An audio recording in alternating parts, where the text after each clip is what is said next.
Welcome to the SOB radio show, where we have fun, interesting guests, and hot topics.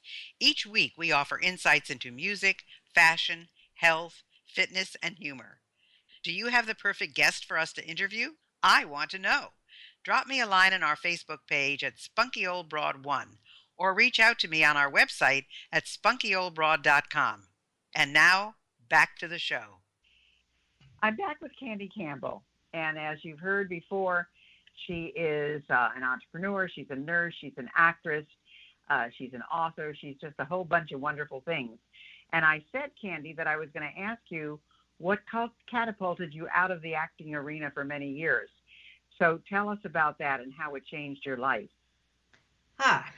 Well, the first thing that catapulted me off of the career that I thought that I had trained to do was a casting couch experience. And I think last time we talked about that. I will just say this about that.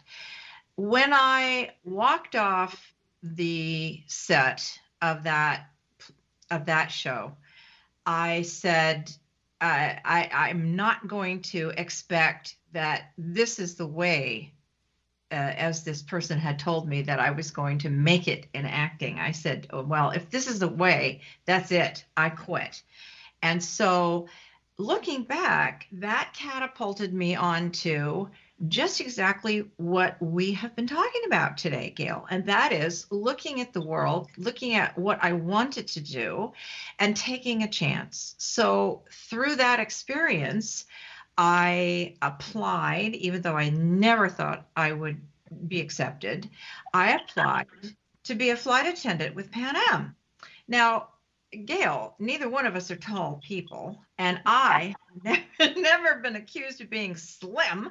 So I was a little shocked, but not too much, when they said, you've got what we need, because what they needed were Americans who could speak at least one other language. And happily, I was blessed with a grandma who spoke French and another one who spoke German.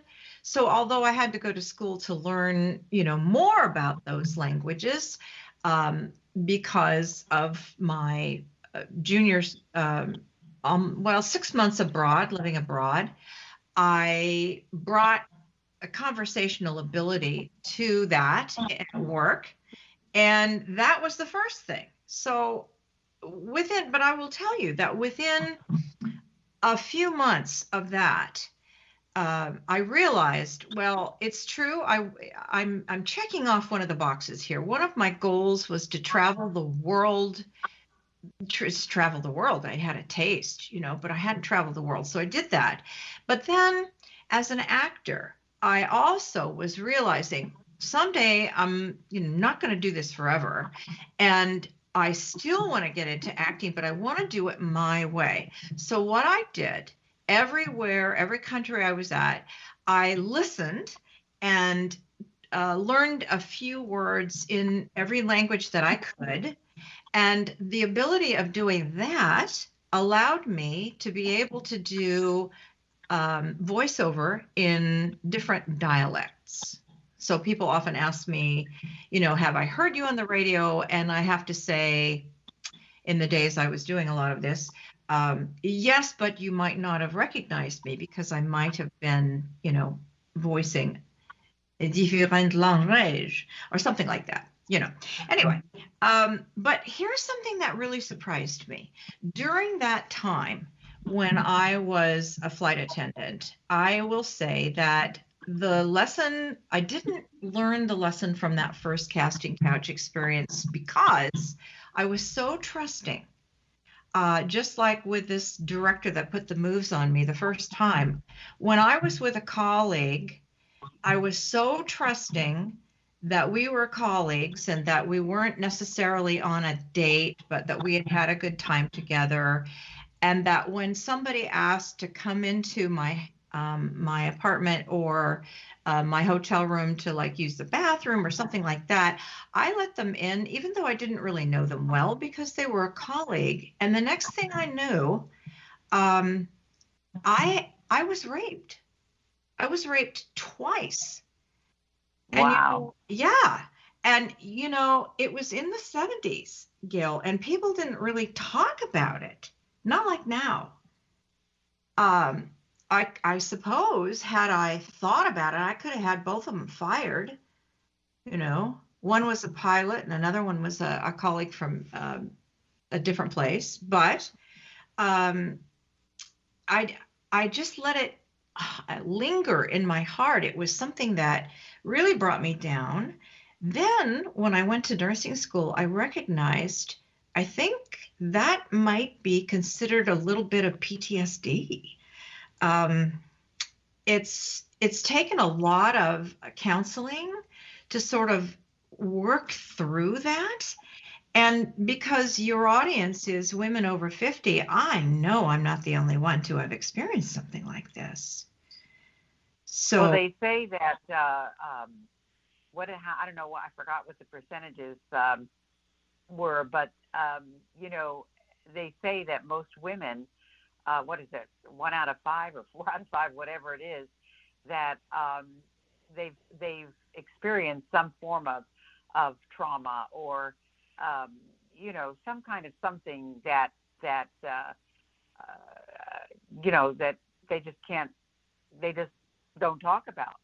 yeah. So you're absolutely right. I mean, it has happened to a lot of people, and I started thinking back myself, Candy, and I suppose I always was a big flirt, so I am sure that men flirted with me all the time, but I can never say that I was sexually harassed. I don't know if it was because I was always in business. I don't know if it was because I laughed things off. I don't know if it was because I was so naive I didn't know what was happening or what. But I mean, I've been very fortunate in that respect. But the whole point is, even with the Me Too movement, Candy, I wonder if people actually believe that when they come forward and accuse somebody of something, that they are heard and they are believed. And I'm not sure that happens all the time still. I think you're right. And yeah, I think you're right. But that sort of experience actually was, well, I kind of look at it now as a left-handed kind of gift, because as a speaker, when I remember, speaking of National Speakers Association, one of the wonderful things about that association is that we get to meet people like each other and share things. And there was a time when I was with a board of directors and we were talking with a speaker who had flown in to speak to our chapter. We were all out to dinner, and through the course of the dinner, 3 or 4 of us women were having a little discussion, and the speaker had put out a question, and it came up, the story that I told you about having been raped twice, and she said, "Have you ever spoken to a women's group about that?" I said, "Oh, no, I don't want to talk about it at all." And she said, "Let's talk about that." And, from it is sort of providential, I think, how the telegenesis of ideas happens, that you start thinking about something and embracing the possibility. And the next thing you know, some random person that was a, recommendation from somebody else, I don't remember, wrote me, emailed me and said, "We're having a women's conference and would you like to speak to us? And if you would, what would you like to speak about?" And she had several possible topics. And one of them, because unbeknownst to me, I didn't know this woman, but this conference was for women who had been abused in some way. So that was the first time I told my story. And what was the reaction? Oh my gosh, it shocked me. So many people came up to me because I ended the story by saying something like, don't like to tell this story because I don't want to seem to be a victim. My life has been good. I've made lemonade out of the lemons. I just don't want you to get the wrong idea that I'm up here just seeking your sympathy. I just want you to know that there is a light at the end of the tunnel, and maybe there's one person who needs to know that you don't have to stay in this kind of relationship. And about 5 women, and there was only 100 women or so at that conference, flocked up to me and said, I'm the one person. I'm the one person. I'm the one person. Wow. Amazing. The effect that you had. And so you really did make lemonade out of lemons, because, I mean, I can't even imagine being raped once, yet twice. And probably you had said to yourself, how do I keep getting into this situation? You know, is this my fault? Because that's what women do. You know, it's got to be my fault. It can't be anybody else's. So, you know, I just think it's amazing, Candy. I think that's a wonderful thing. So what advice do you give the women when you speak to these groups about them, about the rape trauma? Well, the first is be careful how you behave, because I was flirty too. But then I made this mistake, which is putting myself in a situation where I was alone with someone I didn't really know. You know. Mm. And again, because I was traveling. So I was even when I was, one of them was in, actually it was his apartment, not my apartment. Went in there just, he said he wanted to get something, and we ran in there, and he said, oh, have a seat. And the next thing I knew, this was happening. So I would say, be alert, be aware, don't be naive like I was. And secondly, unless you're really, wanting a sexual encounter, don't think that it's your fault, other than to learn your lesson of being careful and keeping yourself protected. They used to say in the olden days that, like, for instance, when I'm doing the Florence Nightingale show, there's a point in the show where she talks about going to Egypt with some chaperones. And there was even a book written about Florence Nightingale and another writer, what if they met in Egypt and had an encounter, and this whole thing. Completely fictional, because in the olden days, you wouldn't get near a single woman alone in an apartment or in any situation. They had chaperones because they knew that stuff happens. So I tell them to not be naive, and don't blame yourself, and don't stay silent. Yeah, I think that's the hardest thing, because nobody wants to let other people know what's happened to them. So I think staying silent is something that most people do simply because they don't know what else to do. Mm-hmm. So I think you're absolutely right there. So what made you decide then to do this new show? I mean, to do a Florence Nightingale show. I mean, that's an endeavor, I mean, a show is usually what, an hour long or an hour and a half? Mm-hmm. Yeah. Well, sorry. Yeah, I mean, that's quite an endeavor. I had not anticipated another show, having done 2, knowing that it is a huge undertaking. I was already writing books, and I had done the film. But I'll tell you what happened in 2010. In 2010, it was the 100th anniversary of the death of Florence Nightingale. And it was kind of a weird thing to celebrate, but yeah, So as nurses, since there's 4 million nurses in the U.S. approximately, it was a big deal. And the world over, lots of things were happening. And here's the 2 seminal points. The first is that a woman named Lynn, who is the predominant Florence Nightingale scholar, she got the London, the British Library, and so forth, all these people who had the bulk of the books, there's 200 books and articles and over 15,000 letters that she left, and she got them online. And so as it happened, I was an academic, I'm not a professor anymore, but I was an assistant professor at the University of San Francisco, and the librarian came to a staff meeting that year and said, "Oh, you all need to know, we now can have digital copies of all of these records of Florence Nightingale." I'd only read one of her books, Notes on Nursing, before, but I was interested. And here's what happened, Gail. I couldn't stop reading. She's fascinating, absolutely fascinating. And then the second thing that happened was that later that year, well, actually, it was in 2013, I think.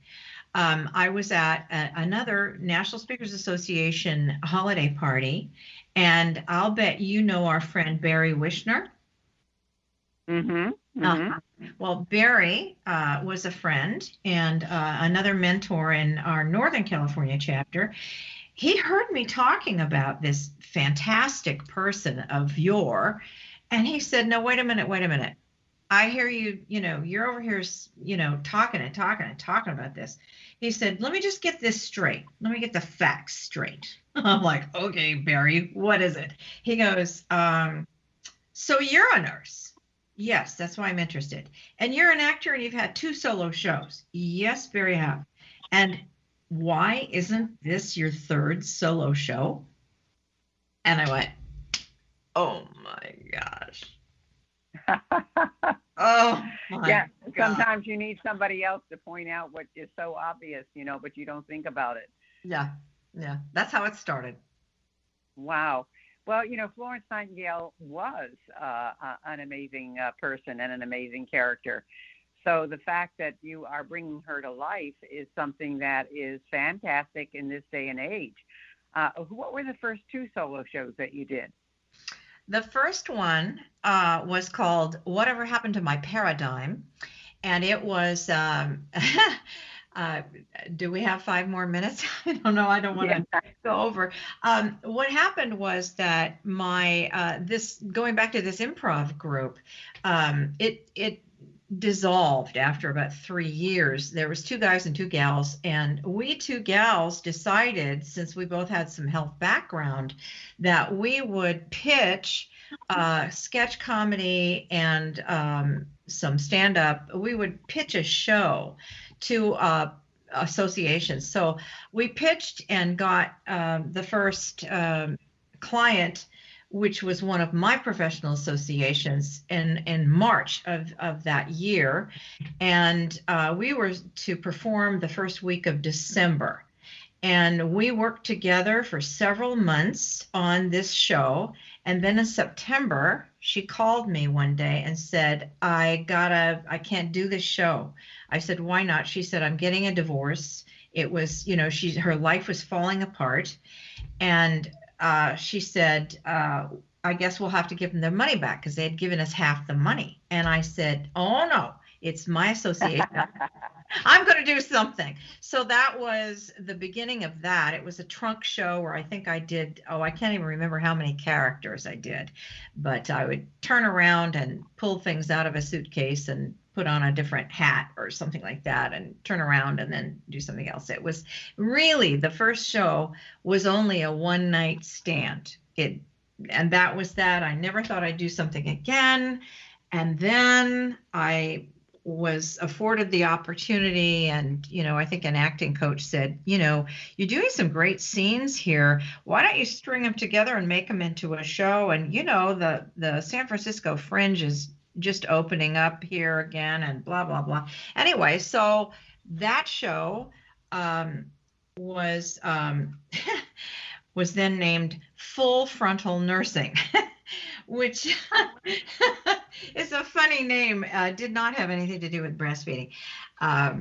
It was a show where I did 6 characters, and I had learned to do how to do dialogue between characters as one person. It's kind of complex, but anyway, it ran for a few months. Got picked up in San Francisco and was voted one of the top 10 shows in the Fringe that year. But it was a lot of work, like you said. I never thought I'd do another one. Wow, amazing, just amazing. So, what's on the future for Candy?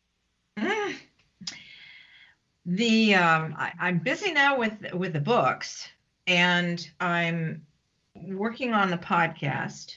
Looking forward to getting on an airplane, but not as often. And I think that because I'm here with my grandchildren, this is the first and only grandchildren that I will have, evidently. The other kids are not producing. I'm just really enjoying this portion of life where I don't have to get up at 4 o'clock in the morning anymore if I don't want to. That makes a big difference. Well, there's a couple of things I want to go over now because we're coming to the end of the show. I want people to know how to reach you. You have a wonderful gift offer, which is the audio version of Improv to Improve Healthcare, and then one of the Channeling Florence Nightingale books. And you said if they contact you at candy@candycampbell.com, which is pretty easy to remember, candy@candycampbell.com, you will send them these things. So tell us the best way to reach you, what you'd like people to know, where to find you, all of those kinds of things. Okay. Well, I do have two websites. They are candycampbell.com, and that has a lot of the teamwork, the coaching, and it does talk about the keynote. Well, I have two keynotes. One is about improv, and one is, of course, the Florence Nightingale. But specifically, if they're more interested in the Florence Nightingale show, that is the website is Florence Nightingale Live, LIVE.com. And the contact information for the agent there for PMIarts.com is on that website. And yeah, if they want to know more, they can talk to my agent, and we can fit the bill somehow. So fantastic. Well, I think, if you get to know Candy, you're going to, well, you probably already love her from today's broadcast, but, she just has so much to offer, and she's got such a great personality and such a warmth about her. And I think if you go and see what she's all about, I think that it would be wonderful for you. And I know you've just begun, Candy, and I get what you're saying. I mean, for someone who flew 4 or 5 times a month to speak in conferences and things like that, the only place I want to go now is California because, I had places out there in Palm Springs and San Diego, and my son is out there. So we're negotiating now. He says, Mom, if you don't come out there, I'll come to Miami every month. But the months that I don't come, you'll come out here, So that's the only place I want to go. Other than that, I'm perfectly happy being virtual. I don't care if I go anywhere anymore. And I've got all these unused miles that I've got to use up somewhere, somehow, someday. But I think it's really important. If you want to know more about Candy, go to Candy, just like it says, CANDY, Campbell, CAMPBELL.com. And if you're interested in her show, Florence Nightingale, NIGHTINGALE, live.com. And you can book her for either a keynote on improv or a keynote on Florence. And, I think that I think you'll really be happy that you did. And once again, I want to remind you, please go to my Spunky Old Broad YouTube channel, sign up for it, go to my website, spunkyoldbroad.com, sign up for one of my programs, get one of my mugs in my store, walk around with an SOB t-shirt. Yeah, we've got SOB Spunky Old Broad leggings. We've got all kinds of things. And, of course, you can listen to the rest of my shows and also subscribe to my newsletter. There's just a whole bunch of stuff that you can do. So any last-minute word? We've got about a minute left, Candy, that you'd like to leave our listeners with? Oh, thank you, Gail. It's just been such a pleasure to speak with you again, and I can't wait to go get an SOB T-shirt because I'm going to go on a cruise, and next year I'm going on a cruise. I'm gonna wear one. I know I am. So again, thank you. Any of your listeners who want to get in touch with me, I'm happy to chat with anyone. It's a pleasure and an honor to speak with you today. Thank you for what you do. Well, thank you, Candy. And listeners, stay tuned. We have more guests coming up.